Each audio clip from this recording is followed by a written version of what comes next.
Hi, I'm Lloyd and I've been researching my family tree. I'm going to tell you about a true British hero I found in my family. The story I'm doing about is about my great uncle Harold Clark. Hi, my name is Finn and I'm here to tell you about my 7 times great uncle on my mum's side. I picked my great grandmother to do this video about. I picked her because I thought that her story was incredible. Doing a Making History project, which is finding out about your family tree all the way back to World War I. I'm going to tell you the story about my great-great-granddad, and to do that I'm going to be interviewing my nana. Who am I? I'm Charlotte. And I'm Emily. Welcome to our Making History project. Through this project, we have found out that we're related to Francis Ethel Gum, who became Judy Garland. Hello, my name's Mariella, and my grandma was an evacuee in World War II. Then the war started and the government had a scheme to send children to the colonies aboard the Antonia. This was the house my grandmother lived in when she was evacuated. This is my great-great-granddad, James Body Christopher. He was part of the Conservatives in 1938 or 1939. This is my great uncle Arnold, who was in the war. So we have a book, which is a German war diary. What was his name? Arthur Gerald Roberts, Okay. What war did he fight in? World War I. What did he do in the war?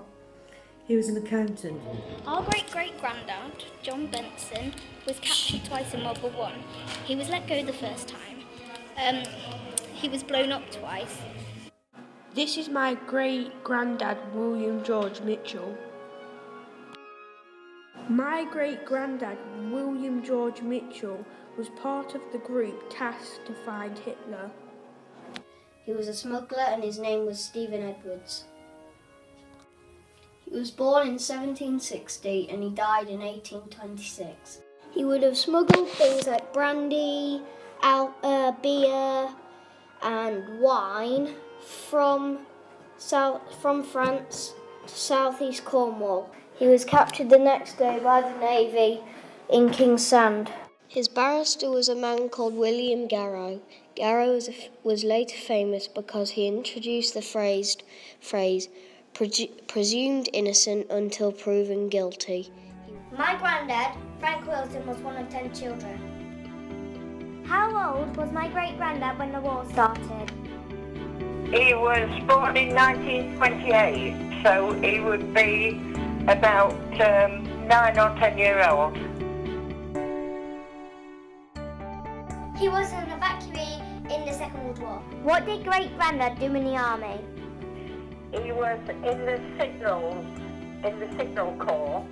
When researching my family tree, I found my great-great-uncle on my mother's side, a man called Robert John Knight. My nan gave me a copy of great-great-uncle Robert's diary. It gives his account of what happened one fateful day during World War II. For his bravery in battle in the blaze, Robert John Knight was awarded the George Medal. My grandmother's name was Cecilia Wilson. She got married to William Thompson and had my granddad in 1936.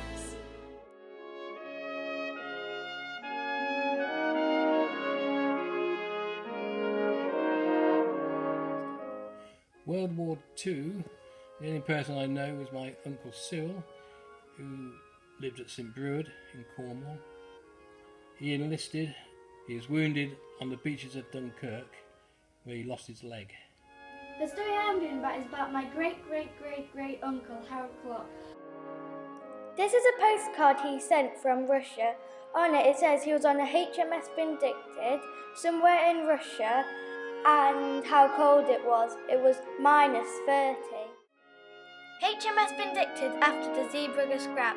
The story of the HMS Vindicted will rank the boldest enterprise of the British Navy. It's been fascinating finding out about my 7 times great uncle, Stephen Edwards, using both modern and traditional methods.